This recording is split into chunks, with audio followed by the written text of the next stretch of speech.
hay preguntas abiertas, cerradas y sugestivas. ¿Tú crees, Alexis, que los peritos debemos conocer de este tipo de preguntas o no? La respuesta es claro que sí. Tú te vas a capacitar para saber cómo preguntarme, pero yo me capacito para saber qué te voy a responder. ¿Cómo va a haber un perito que no esté colegiado? Es que no todo perito pertenece a un colegio profesional.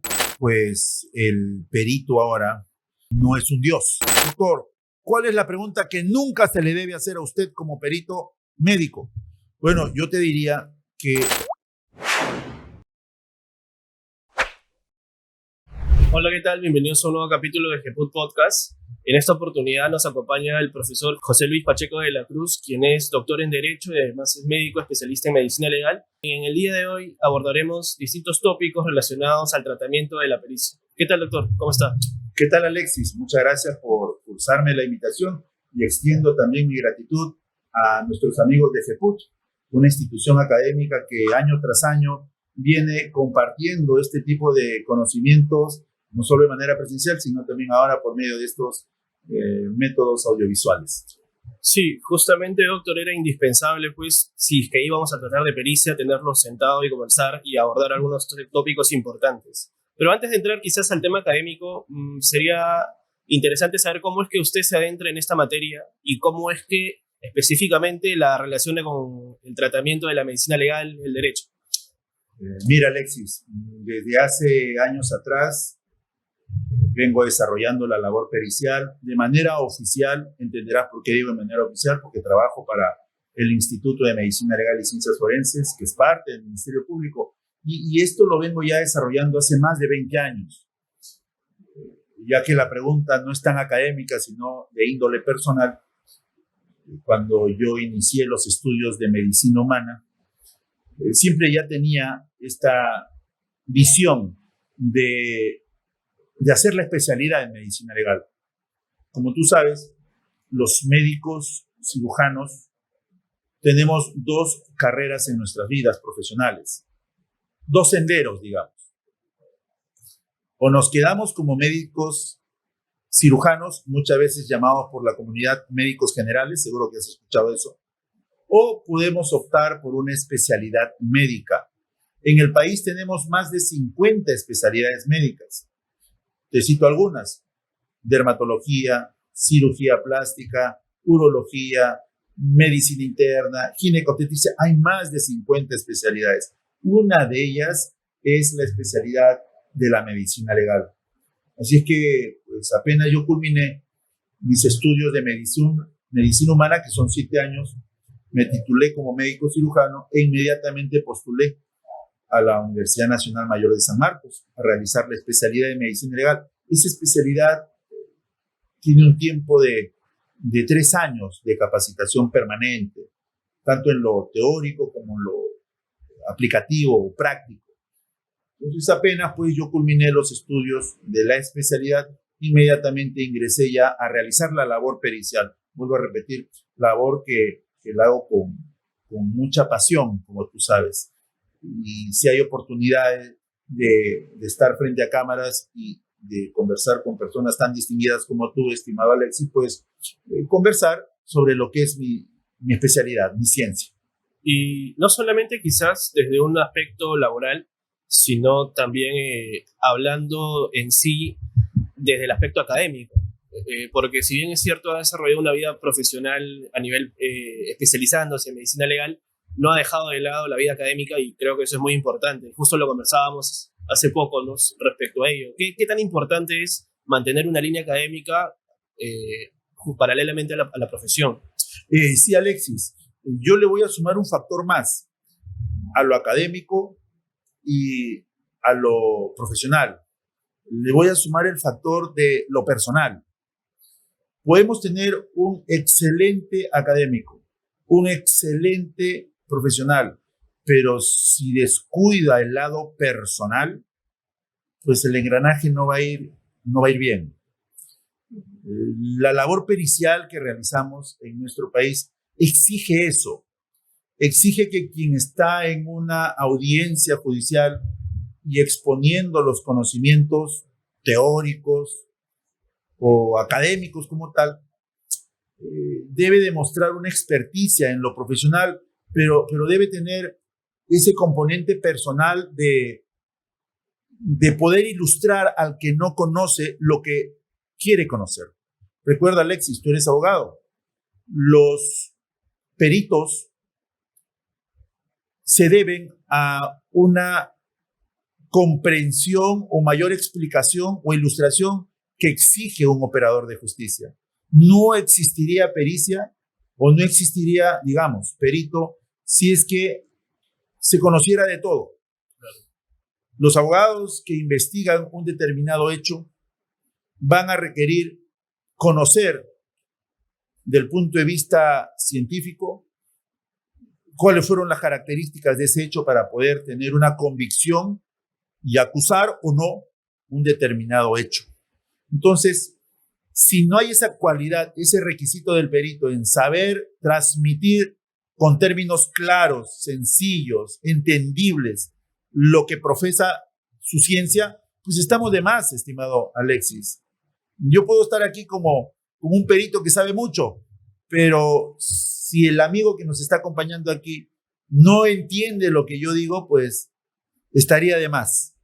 Lo profesional, que va de la mano con los años de experiencia, se debe sumar a eso lo académico, con los grados, con las diferentes capacitaciones y con ese requisito personal de saber transmitir lo que uno sabe. Y justamente esto pues se ha reconfortado en algunas distinciones que hace poco lo conversábamos y me mencionó, y desde acá se le hace se le extiende una felicitación por parte del Ilustre Colegio Nacional de Peritos, y además también comentó una experiencia en la UBA, recibiendo un honoris causa. Sí, estimado Alexis, pues tanto mi familia como yo estamos muy contentos por ya haber transcurrido algo de experiencia en la labor pericial. Y como tú lo mencionaste, y lo puedes ver en las redes sociales, pues hemos recibido esta distinción, este galardón a la excelencia forense en el área de la medicina por parte de nuestros amigos del Ilustre Colegio Nacional de Peritos de México, a quien extiendo un saludo muy fraterno desde aquí, desde Lima, Perú. La premiación va a ser en el mes de septiembre de este año 2024 en México. Y bueno, a tu pregunta, ya que tú también eres parte de la Universidad de Buenos Aires, pues sí, hace un año estuve en Buenos Aires en las instalaciones de la UBA, recibiendo una distinción en mi grado académico de doctor, que es el de doctor honoris causa. Así que también aquí transmito mi fraterno saludo a los amigos de la hermana República de Argentina. Sí, bien, doctor. Quizás ya entrando un poco al tema al cual nos ha convocado el día de hoy, que es desarrollar un poco de la importancia de la pericia. ¿Qué tan importante hoy en día es la pericia para el proceso penal? De acuerdo al Código Procesal Penal, la pericia procede para la mayor explicación de un hecho que se desconoce. Se desconoce de manera parcial o total. Tú, como abogado, tomas conocimiento de un hecho probablemente delictivo o criminal y vas a iniciar una investigación para determinar eso. Puede ser que tú ya hayas tomado conocimiento de algo que ha ocurrido, pero de manera, digamos, bastante preliminar, y vas a requerir el apoyo técnico-científico de los peritos. Digo técnico-científico porque entenderás que habrán pericias que se caracterizan por lo procedimental, por lo técnico, pero habrán pericias que se caracterizan por lo científico. Si tenemos a la vista el Código Procesal Penal, podemos decir que la pericia procede ante el conocimiento técnico o científico e incluso artístico que requiere un profesional del derecho, en este caso un fiscal, para tener la convicción de que ocurrió o no un delito. Y posteriormente, esa pericia que se va a plasmar en un informe pericial se convertirá en un medio probatorio para que eso sea, luego del control de acusación, pues examinado o contraexaminado a nivel del juzgamiento. Entonces, a tu pregunta, ¿qué tan importante es la pericia en el proceso penal? Pues yo creo que es algo muy importante porque está dentro de las diligencias preliminares de todo proceso penal. Y también va a estar presente en la etapa de juzgamiento porque no sería nada, digamos, útil si alguien que ha solicitado mi participación como perito me presente con bombos y platillos en la audiencia y todos aplaudan y nadie me cuestione. No, lo que enriquece, creo yo, a la pericia es el contrainterrogatorio, el contraexamen al órgano de prueba, nosotros los peritos, porque eso genera una excelencia, una verdad mucho más, digamos, científica, que se tiene que demostrar como tal. Sí, y justamente a partir de lo que menciona, es importante saber cómo es que ha evolucionado la pericia al tratamiento al día de hoy. Claro está pues que el código marca una pauta procedimental mucho más clara del tratamiento previo y cómo se introduce la pericia y cómo es el tratamiento también del interrogatorio, contrainterrogatorio en el juicio. Antiguamente, ¿cómo era eso?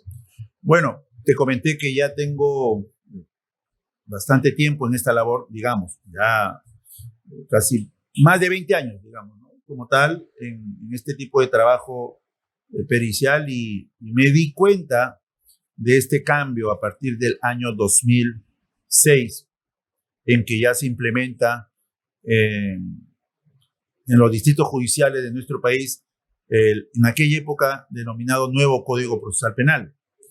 Ahora, el perito cuando acude a una audiencia, pues ya se somete a diferentes tipos de preguntas. Y haciendo la comparación para dar respuesta a tu pregunta, antes, cuando citaban a un perito a una audiencia, el perito llegaba y juraba. ¿Jura decir la verdad? Juro. Venía el traslado del señor juez hacia el señor fiscal. Señor fiscal, ¿alguna pregunta al perito? Ninguna, señor juez. Señor abogado, ¿alguna pregunta al perito? Ninguna, señor juez. Bueno, el juez me decía, le agradecemos su participación en esta audiencia, ahí tiene su constancia de asistencia. Muchas gracias. Muchas gracias. Me retiraba y no tenía por qué preocuparme de algo que haya hecho bien o mal o algo que haya dicho. ¿Por qué? Porque solamente iba a ratificarme, solamente iba a ser acto de presencia. Pero ahora no es así. Ahora el proceso penal exige que nosotros expliquemos lo que hemos encontrado, mostremos el método utilizado, expliquemos los resultados, ilustremos sobre las conclusiones, ayudemos a los administradores de justicia en interpretar los términos muchas veces técnicos que usamos. Así es que ahora con estos cambios a nivel del proceso penal, creo que se está cumpliendo con el objetivo de la pericia, que es pues ilustrar al abogado, ya sea al que acusa o ya sea al que defiende o ya sea al que emite la sentencia final, en tener una mejor convicción de lo que ocurrió. ¿Y cuál es bueno, se podría decir qué tipologías existen de las pericias que se puedan introducir dentro del proceso penal? Bueno, hay muchas, digamos, pericias, ¿no? Digamos, en mi calidad de médico te lo puedo contestar. Claro. Como médico, nosotros realizamos pericias médicas en personas, pero también pericias médicas en cadáveres. Cuando realizamos pericias médicas en personas, siempre lo hacemos a solicitud de una autoridad, ya sea una autoridad como el fiscal, como el juez. Muchas veces también la policía suele solicitarnos esta evaluación. Puede ser también un representante del Centro de Emergencia Mujer, sobre todo en los casos de violencia contra las mujeres e integrantes del grupo familiar. Hasta en los poblados más alejados, nuestros médicos cirujanos pueden realizar la función médico-legal sin ser médico-legistas por disposición del juez de paz. Muchas veces juez de paz es juez de paz y letrado, ¿no? Claro. Entonces, Esta, esta función que hacemos los médicos la hacemos pues siempre a solicitud de una autoridad. Y respondiendo a tu pregunta, estimado Alexis, ¿qué tipo de pericias hacemos? Hay personas que refieren ser víctimas de violencia física. Hay otras que refieren ser víctimas de violencia sexual, por ejemplo. Estas personas van a estas instituciones narrando lo sucedido y son inmediatamente trasladadas al médico, ya sea al médico legista, si es que hay una unidad médico-legal en ese lugar, o al médico del puesto de salud, en ausencia de un médico legista.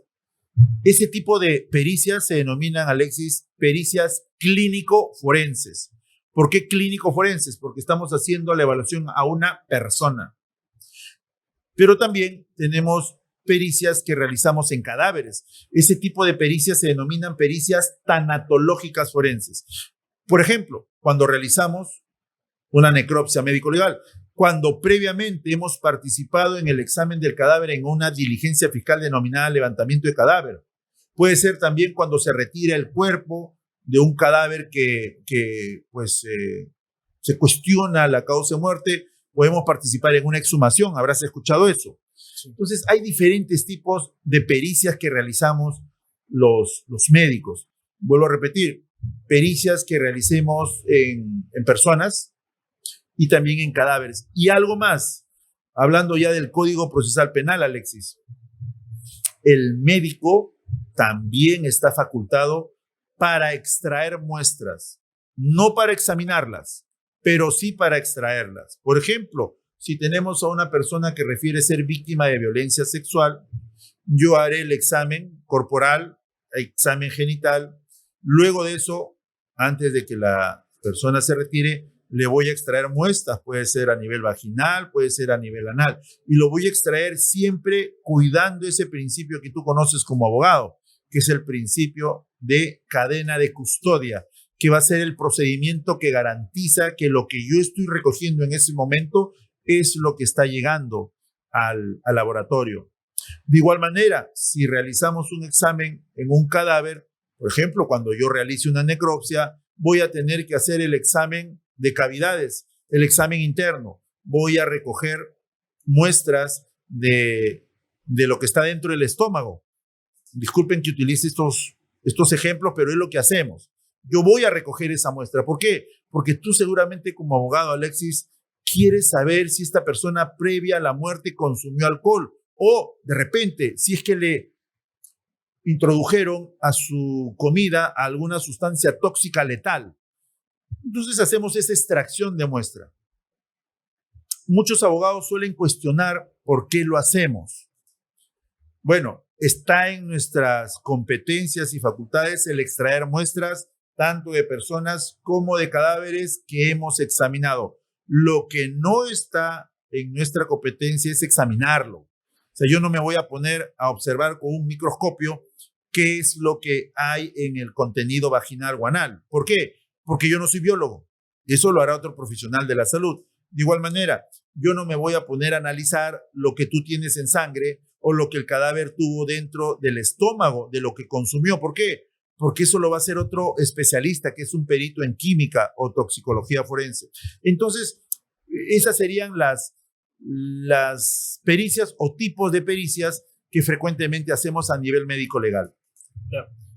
A nivel de investigación preparatoria, ¿cuál es la intervención? ¿Desde qué momento inicia el perito interviene dentro de la investigación? Y luego, ¿cómo continúa el procedimiento? ¿Cómo camina ese proceso pericial que desarrolla durante la investigación preparatoria? Nosotros realizamos exámenes o pericias apenas el fiscal lo dispone dentro de la investigación preliminar que caracteriza el inicio de todo proceso penal. El fiscal suele solicitarnos muy frecuentemente exámenes ante, por ejemplo, personas que hayan denunciado ser víctimas de agresión física, víctimas de agresión sexual. Inmediatamente tenemos que examinar a esas personas que vienen con lesiones corporales, personas que vienen con lesiones a nivel genital, puede ser a nivel vaginal, a nivel anal. También vamos a participar en estas diligencias preliminares durante los levantamientos de cadáveres ante cadáveres producto de muertes violentas o sospechosas de criminalidad, cadáveres producto de, digamos, asesinatos, de accidentes o de suicidios. Entonces, más o menos ese es el cómo nosotros participamos en estas diligencias preliminares por disposición fiscal. Pero ahí no queda todo el trabajo. Luego de eso, cuando pase la etapa intermedia, que tú muy bien conoces, que lo caracteriza el control de acusación, pues vamos a ser citados nuevamente en el proceso. Y los peritos sabemos muy bien, cuando estamos en el proceso penal, ya en la última etapa o juzgamiento, cuál es nuestra función. Nosotros no podemos ir y decir, ¿sabe qué? Ya vine. Juro haber hecho esto de manera correcta. No, pues eso no es algo que caracteriza al perito. El perito ya sabe que se va a someter a preguntas por parte del fiscal, quien ha requerido su presencia, y preguntas como las que caracterizan a la acreditación del propio perito, entre otras, y también puede muchas veces responder a preguntas, como lo hablamos tras de cámaras, no tan pertinentes por parte de los abogados que ejercen la defensa técnica, porque tú como abogado lo sabes, hay preguntas abiertas, cerradas y sugestivas. ¿Tú crees, Alexis, que los peritos debemos conocer de este tipo de preguntas o no? La respuesta es claro que sí. Algunos piensan que no, solo el abogado tiene que capacitarse en técnicas de litigación oral. Claro, tú te vas a capacitar para saber cómo preguntarme, pero yo me capacito para saber qué te voy a responder. Entonces tengo que saber, cuando te escucho como abogado, qué pregunta me estás haciendo. Y también insinuar, por ejemplo, a alguien que pueda objetar esa pregunta, porque quien me presenta es el fiscal, y él debe de estar muy pendiente de todo lo que yo estoy respondiendo. Y si hay pues alguna pregunta impertinente o no conducente, por no utilizar otro adjetivo, pues él tendrá que objetar con la sustentación correspondiente. Justamente hablando del origen de su participación en el juicio, el informe pericial a nivel de diligencias preliminares, investigación preparatoria, ¿cuál es la estructura del informe pericial y cómo es que lo desarrolla dentro de la investigación? Sí, Alexis, en el artículo 178 del Código Procesal Penal está establecida la estructura del informe pericial oficial. Ese informe pericial oficial pues va a identificar los nombres y apellidos del perito, la dirección procesal del perito, va a identificar el documento de identidad del perito y sobre todo se va a mostrar ahí el número de colegiatura del perito, siempre y cuando sea un perito colegiado. Cuando hay veces en las aulas académicas hablamos de esto, muchos suelen decir, pero doctor, ¿cómo va a haber un perito que no esté colegiado? Es que no todo perito pertenece a un colegio profesional. ¿Un perito médico? Sí. ¿Un perito psicólogo? Sí. ¿Un perito químico? Sí. ¿Tú crees que habrá algún perito, estimado Alexis, que no requiere tener una colegiatura y por lo tanto en ese informe pericial no habrá un número de colegiatura? Claro que sí. El perito balístico. ¿El perito balístico tiene número de colegiatura o no? Salvo haya aparecido en estos últimos días el Colegio de Balísticos del Perú. Y con eso no estoy diciendo de que no se le debe prestar la importancia a esta especialidad de la criminalística. Es muy importante la balística, pero pues a él no se le va a exigir que ponga el número de colegiatura. El perito en dactiloscopía, claro. El perito en grafotecnia, ¿no? Entonces, no hay colegios profesionales en nuestro país que sustenten este tipo de profesiones, por lo tanto, pues en este informe pericial no habrán los números de colegiatura. Por eso es que el Código Procesal Penal en el artículo 178 establece, debe ir también el número de colegiatura si el caso lo amerita, si lo requiere. No en todo caso va a haber eso. ¿Qué más tiene un informe pericial? ¿Por qué se hizo el informe pericial? ¿Cuál fue el requerimiento? ¿Cuál fue la motivación para este examen? ¿Qué método se utilizó? ¿Qué criterios técnicos? ¿Qué criterios científicos? Y hay algo particular en este artículo. Menciona qué criterios médicos, como que lo saca de lo técnico y lo científico. Así está el Código Procesal Penal. ¿Qué resultados, cuáles fueron los hallazgos, cuáles fueron las conclusiones y la firma y sello del perito? Es en general, digamos de manera muy resumida, las partes de un informe pericial oficial, pero entenderás que hay otro tipo de informes periciales que no necesariamente son oficiales y que también deberían seguir ese esquema.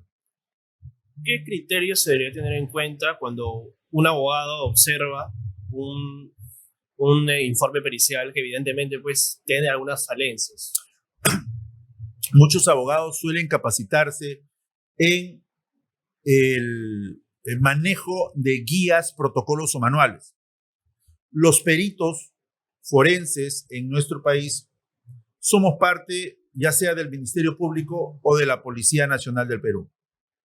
Ambas instituciones tienen manuales, protocolos o guías. Entonces, ¿cómo un abogado se puede dar cuenta de que algo que yo he hecho, de que algo que yo he redactado en mi informe no es lo correcto? Pues tú tienes que conocer cuáles son las guías de procedimiento de lo que he hecho. O puedes solicitar la consulta de otro perito. Lo hacen muchos abogados. Entonces, en base a estas guías, manuales o protocolos, puedes identificar si es que yo he omitido un procedimiento o si es que he hecho un procedimiento que no guarda relación con estas guías o manuales. Entonces, esa es una gran recomendación y aprovecho tu pregunta para sugerir a todos los profesionales del derecho que conozcan mucho de estas guías, que conozcan mucho de estos protocolos, manuales, y si tienen a la vista algún término de estas guías, muchas veces incomprensible, pues pueden solicitar también la consulta académica a los peritos. Para eso estamos. Uno cuando realiza observaciones a una pericia siempre trata de buscar pues muchas veces cuestiones de forma y no tantas veces cuestiones de fondo, y es ahí se me surge justamente la idea a partir de algo muy importante que usted menciona y que lo conversamos incluso fuera de cámara, que era la importancia de la pericia y el derecho de defensa. Hoy en día creo que no es correcto litigar si es que tienes causas en donde se realicen pericias sin tener el apoyo quizás de un experto en la materia en la cual se va a peritar. Entonces, sí, Alexis. Habiendo hecho una pregunta previa sobre la comparación del Código de Procedimientos Penales antiguo con el Código Procesal Penal vigente, pues el perito ahora no es un dios. El perito oficial me refiero. Claro. Probablemente hace años atrás, cuando yo como médico legista examinaba, por ejemplo, una menor quien habría referido ser víctima de violación sexual, yo la examinaba y yo plasmaba en mi certificado médico legal lo que había visto y nadie podía cuestionar eso. Nadie. ¿Por qué?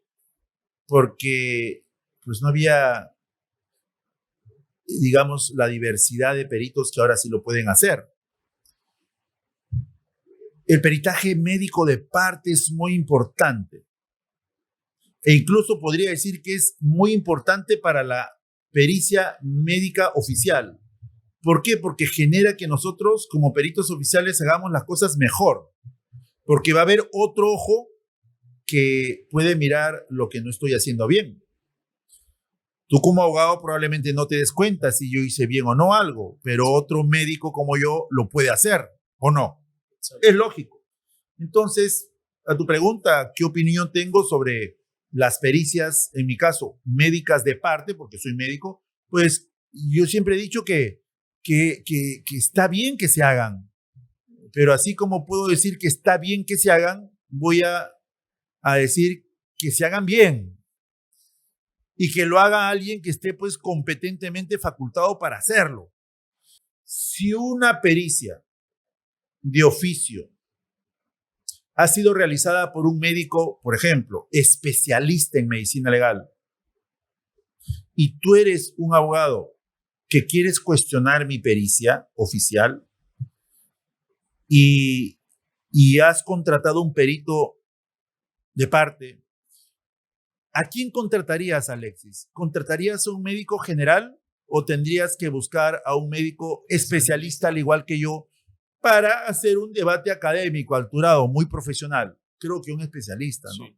Pero hay veces los abogados desconocen eso y veo muchas veces que contratan a personas que no tienen un registro nacional de especialistas. No estoy diciendo con esto que el perito que no tiene un registro nacional de especialista no puede realizar pericia de parte. Claro que lo puede hacer y lo está haciendo muchas veces, pero ya en la audiencia, pues, como dicen, estos temas de la especialidad suelen tocarse, ¿no? Claro. Y hay veces un abogado de la defensa podría sorprenderse cuando le hacen esa pregunta a su perito de parte, él diga, no soy especialista. Ah, ¿no es especialista en medicina legal? No. ¿Pero tiene alguna otra especialidad médica? Ninguna. Entonces, ¿qué quiere decir? ¿Que usted es médico general? Sí. Y tú como abogado recién te enteras. Puede decir, no, pero tengo un máster, tengo un diplomado, etcétera. Estamos hablando de especialidades, estimado Alexis. Recuerda, la especialidad genera estudios escolarizados de 3 años. Quien te habla es parte del comité de la especialidad de medicina legal que pertenece a una única universidad en nuestro país. Así es que estamos muy vigilantes de quiénes son los especialistas y quiénes no. A tu pregunta, para concluirla, ¿qué valor tendrían las pericias médicas de parte? Porque voy a hablar como médico, no soy como algunos que suelen salir en televisión, tú eres testigo de eso, que se hacen llamar peritos y hablan de cualquier cosa, claro. Aparte de la charlatanería que lo caracteriza, pues pueden hablar hasta de cosas que no profesan, de profesiones, digamos, que no las tienen, ¿no? Pero yo solo hablo de la parte médica, porque soy médico. Y siempre he sugerido que los señores abogados, cuando tengan que contratar a un perito médico de parte, verifiquen bien su experiencia académica, su experiencia profesional. Porque hay veces el abogado cree que a quien está llevando como perito médico de parte, pues él es el ideal, pero hay veces lo pueden cuestionar. He visto muy frecuentemente que ya en los juicios orales suelen preguntar al perito no solo sobre su competencia académica, Alexis, tú eres abogado y lo sabes. Dime si pueden preguntar si el perito está siendo investigado por un tema de acoso sexual, de violación sexual, de corrupción de funcionarios. ¿Suelen o no preguntar? Sí. Y muchas veces tú has llevado un perito y recién te enteras. ¿Por qué? Porque tu perito no tuvo la confianza en decírtelo. No hubo una buena preparación. No hubo una buena preparación. ¿Y quién lo saca? Pues muchas veces el que está examinando al perito que tú has llevado. Entonces, yo creo que los peritos, vuelvo a repetir, deben de caracterizarse por lo académico, por lo profesional y por lo personal. Creo que ese es el éxito en la actividad probatoria pericial. Y justamente teniendo pues estas posturas divergentes que pueden haber sobre informes periciales, un perito puede concluir de una manera, el perito de parte concluye de otra manera. Y pues el código permite dentro del juicio que se arme un debate pericial en donde ambos peritos, de manera técnica y alturada, confrontarán estos puntos diferentes pues, en los cuales concluyen al momento de emitir las pericias. ¿Qué tan importante es esto para el juicio? Es muy, muy importante, porque se está poniendo en contraste lo que un perito médico oficial ha encontrado. No solamente hay que encontrar algo, sino hay que saber encontrarlo. No solamente decir que esta persona durante el examen presentó esto y esto. No, yo tengo que mostrarte a ti como abogado qué método utilicé para determinar que tuvo esto y esto. Entonces, cuando el perito de parte muchas veces observa algo que yo no he hecho, pues en estos debates periciales lo suele mencionar. Te dije que el perito debe de esclarecer, debe de ilustrar, debe generar una mejor comprensión al operador de justicia y al abogado de la defensa. Pero muchas veces no se cumple eso, Alexis. Puede ser que el perito oficial explique muy bien algo, no lo entiendan. Puede ser que el perito de parte explique, según él, mejor ese algo y no lo entiendan. Entonces, ¿qué hacemos ante dos peritos que han visto la misma causa, pero no han generado una comprensión como la esperaba muchas veces el señor juez?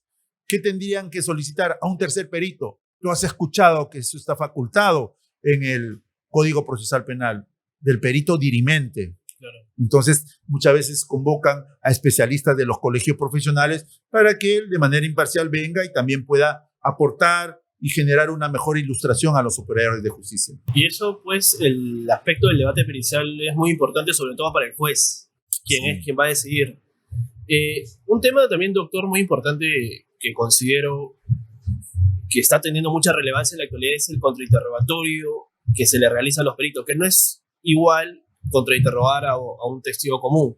Los peritos son testigos expertos, entonces, ¿nos podría dar algunos alcances de cuál es la forma idónea de poder abarcar un buen interrogatorio y un buen contrainterrogatorio hacia un perito? Claro que sí, Alexis. Qué buena pregunta. Te la agradezco porque por medio de estos videos vamos a dar a conocer a la comunidad jurídica y al público en general qué es lo que debe y no debe contestar un perito ante las preguntas. Lo primero que podría decir es que el perito no debe ir como alguien que mira a todos de arriba hacia abajo. No es así. Si bien es cierto, uno va a una audiencia donde no hay nadie como él. O sea, en mi caso, yo voy como médico y veo que hay pues muchos abogados y no hay ni un médico. Entonces yo no podría ir a dar esa percepción de que soy un médico y hablo de manera difícil para que todos ustedes no me entiendan y no me pregunten nada. Podría hacerlo, ¿no? Podría yo darte respuestas a ti como abogado para que no me entiendas y a la vez que no me entienda nadie. Y eso no es correcto. Uno tiene que saber mucho de derecho. De ahí siempre mi recomendación a los peritos que conozcan el derecho, porque tienen que saber cuál es la proyección de su actividad pericial. Uno cuando llega a una audiencia, a solicitud muchas veces o requerimiento del fiscal, porque en mi caso, como perito oficial, él es el que necesita que yo vaya, porque soy parte elemental de la sustentación de lo que él ha acusado. Pues voy a someterme a las preguntas del interrogatorio por parte de él. Él no podrá, me refiero al representante del Ministerio Público, hacerme preguntas para bajarme la llanta, sino al contrario, para inflármela más. No es nada correcto que tú, por ejemplo, si fuera fiscal, sabiendo que yo ya estoy aquí y voy a darte las respuestas que tú requieres, me hagas la primera pregunta y diciéndome, doctor, ¿y usted ha sido procesado por el Ministerio Público anteriormente? ¿Usted ha sido sancionado? ¿Ha sido destituido del cargo de gerente en tal? No podrías preguntarme eso, ¿no? Claro. ¿Por qué? Porque estás mostrando a todos que yo no soy el más competente. Tú tendrías que empezar las preguntas hacia un perito formulando, pues, las preguntas sobre mi acreditación. Seguramente me vas a preguntar cuántos años de experiencia como médico tengo, si es que tengo una cantidad suficiente que acredite mi experticia, una cantidad suficiente de pericias que acredite mi experiencia. Vas a preguntarme también, sobre todo utilizando preguntas abiertas para que yo me explaye, porque a ti como fiscal te conviene de que yo, pues, demuestre a todos que sé lo que hice. Luego de eso pasaremos ya a las preguntas netamente de forma y de fondo de mi pericia.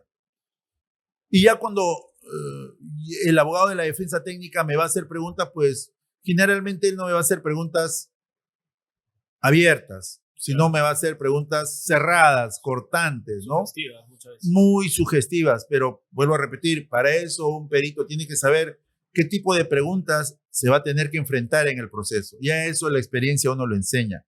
Las aulas, sobre todo, porque entenderás, estimado Alexis, tú me conoces ya años atrás, pues a mí me relaciona mucho el estar enseñando a abogados y yo aprendo mucho de ellos.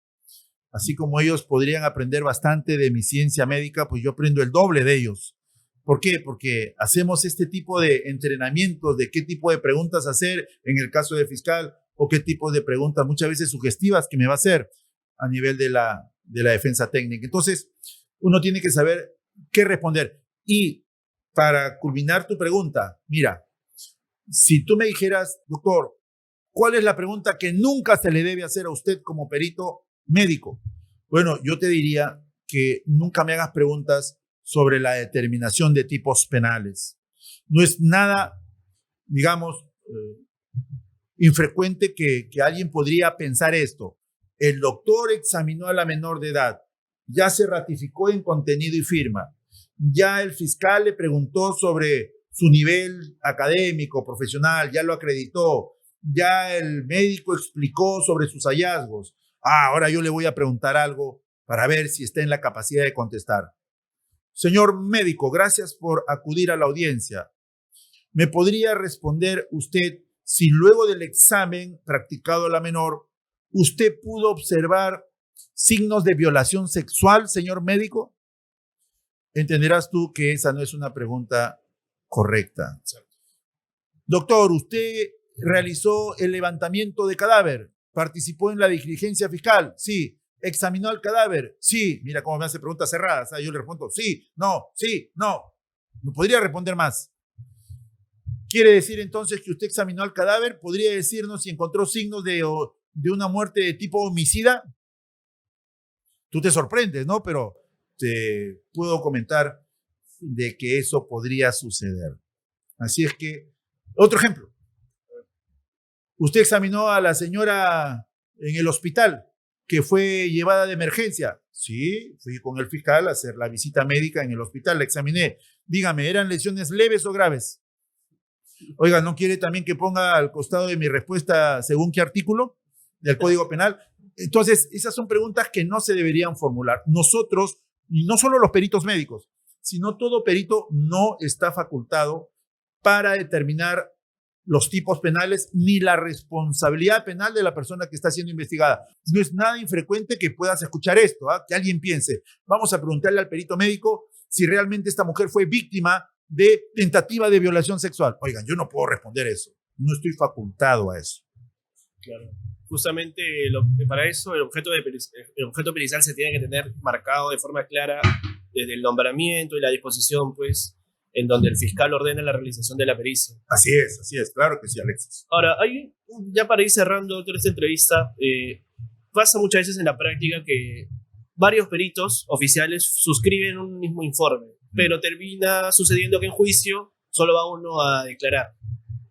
Y a partir de esa falencia, ¿no? O quizás al no estar los dos presentes en ese momento, empieza un contrainterrogatorio un poco agresivo que muchas veces desvirtúa la naturaleza de un informe pericial que puede estar muy bien hecho, pero justamente al tener dos firmas de peritos, uno no puede conocer quizás el desarrollo que ha realizado la otra persona.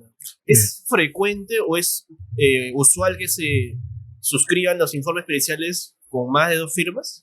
Era frecuente en el Código de Procedimientos Penales, donde textualmente se exigía que la pericia debía ser firmada por dos. Ahora no. Ahora, en lo médico, por ejemplo, un certificado médico legal puede ser firmado por uno solo. Aunque todavía existe esa creencia de que no debe ser validado ese certificado médico legal. ¿Por qué? Porque solamente firmó el doctor Pacheco, no firmó otro más. Mira, te voy a poner un caso real. Hoy yo estoy programado para ingresar a mi unidad médico legal a las 8 de la noche, ¿correcto? Yo hoy día trabajo de 8 de la noche a 8 de la mañana. ¿Por qué? Porque estoy programado para realizar una guardia nocturna. ¿Ya? Los médicos tenemos jornadas laborales en las mañanas, en las tardes y, por ejemplo, en las noches hacemos guardia. Nosotros no hacemos turnos como el fiscal, hacemos guardia. Entonces yo voy a ingresar a mi guardia. ¿Quiénes están programados en la noche para mi guardia? Dos médicos, el doctor Alexis y el doctor José Luis. Los dos estamos programados para esta noche estar de 8 de la noche hasta las 8 de la mañana examinando a todas las personas que están llevadas a la unidad médico legal.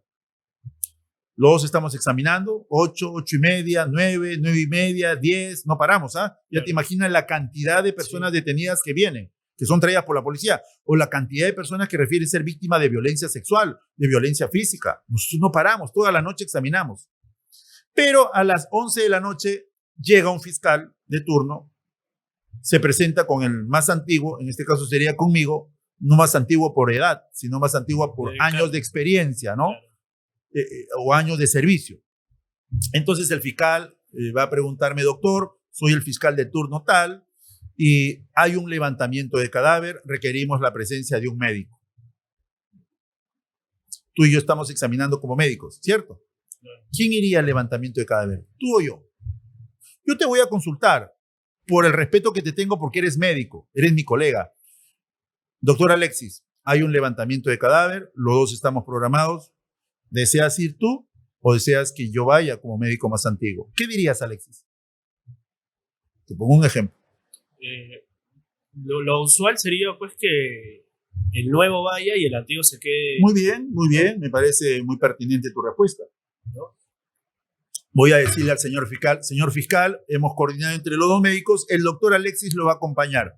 Muchas gracias, doctor Pacheco. Tú te vas con el fiscal, ¿cierto? Claro. ¿Quién se queda solo en la unidad médico-legal? Usted. Ok. Vamos a suponer que traen a una menor de 10 años quien refiere que ha sido víctima de violación sexual por parte de su padrastro. En la comisaría está detenido el padrastro. Primero traen a la menor. ¿La examino o no? Bueno, tendría que examinarla, ¿no? Pero estoy solo. Tú estás en el levantamiento de cadáver. ¿A qué hora vas a regresar? Probablemente en 3, 4, 5 horas. Claro. ¿Crees que sería oportuno que yo le diga al efectivo policial o a otro fiscal que llega, discúlpeme, señor fiscal, discúlpeme, señor policía, pero como es menor de edad y tienen que ser examinados por 2 médicos, pues yo no la voy a examinar? ¿Por qué, doctor? Porque mi colega, el doctor Alexis, se ha ido a un levantamiento de cadáver, va a venir en 5 horas. Son las 11 de la noche, venga usted a las 4 de la mañana. ¿Eso es correcto? No es correcto. ¿Qué tendría que hacer? Aplicando el principio que exige, por ejemplo, la ley 30.364. ¿Qué exige este principio? El principio de intervención inmediata y oportuna. ¿Qué debo hacer? ¿Examino o no? Claro. Examino. ¿A solas? Sí. ¿Voy a plasmar en mi certificado médico legal los hallazgos que encontré en esa menor? Sí. ¿Voy a firmar a solas? Sí. ¿Deben cuestionar mi examen o no? ¿Qué crees? No, porque cuando me cuestionen voy a decir, yo examiné a solas, firmé solo, porque mi colega salió a un levantamiento de cadáver. Está justificado. Ah, ok. Siempre con este justificado. Lógico, ¿no? Sí. Lógico, así tiene que ser. Justo en un juicio recuerdo que hubo un cuestionamiento por ello. Suscribieron 3 peritos para ese informe y fueron 2 a declarar. Y resulta que los 2 no hicieron el informe. Eso es diferente. Estamos hablando de quién hace el examen. Claro. En este caso lo estoy haciendo solo. Pero si tú estabas, estimado Alexis, yo lo podía hacer contigo o no. Claro, ¿sabes por qué? Porque yo tengo 2 manos. Oiga, doctor, eso es evidente. Todos tenemos 2 manos. Sí, pues, pero cuando yo examine una menor de edad, me voy a poner guantes, voy a separar, por ejemplo, los labios y voy a ver. ¿Y quién va a tomar foto? ¿Quién va a recoger muestra? Si mis 2 manos están ocupadas. ¿Quién lo tendría que hacer? Tú, que eres mi colega. Que los 2 estamos haciendo un examen, ¿o no? Claro. Pero en el caso de la concurrencia de los peritos es diferente. Si un certificado tiene 3 firmas, ¿quiénes deberían ir? ¿1, 2 o los 3? Yo creo que los 3. Claro. Pero si uno no va, pues tendría que justificar por qué no ha ido. No quiere decir que no lo haya hecho. No conozco un perito que diga yo firmé porque tenía que firmar. Menos un abogado, ¿no? Que diga eso. Es como que tú tengas a la vista una resolución judicial firmado por un colegiado y hay, por ejemplo, 3 firmas. No creo que un señor magistrado diga, bueno, él era el principal, nosotros le acompañamos en la firma. No creo que eso suceda. Es igual a nivel médico-legal. Si hay un certificado médico-legal que tiene 3 firmas, pues los 3 deberían ir. Y si uno no va, debería justificar por qué no va. Bien, doctor. Ha sido temas muy, muy importantes e interesantes de manera general, pues abordar el tratamiento de la pericia y cómo es que esta aterriza en el proceso penal. ¿Algunas palabras finales que tenga para Ejeput? Te agradezco, Alexis. En esta hora de conversación, pues me he sentido muy a gusto de estar contigo y también agradezco aquí mediante las cámaras a nuestros amigos de Ejeput, la mejor formación jurídica. Son años que estoy ya participando en diferentes eventos académicos y bueno, mientras haya salud y voz y motivación, pues estaremos nuevamente aquí. Muchas gracias, me he sentido muy a gusto en esta entrevista. Bueno, amigos, hasta acá el capítulo de hoy. Gracias por acompañarnos hasta este momento y no se olviden de suscribir a Ejeput, la mejor formación jurídica.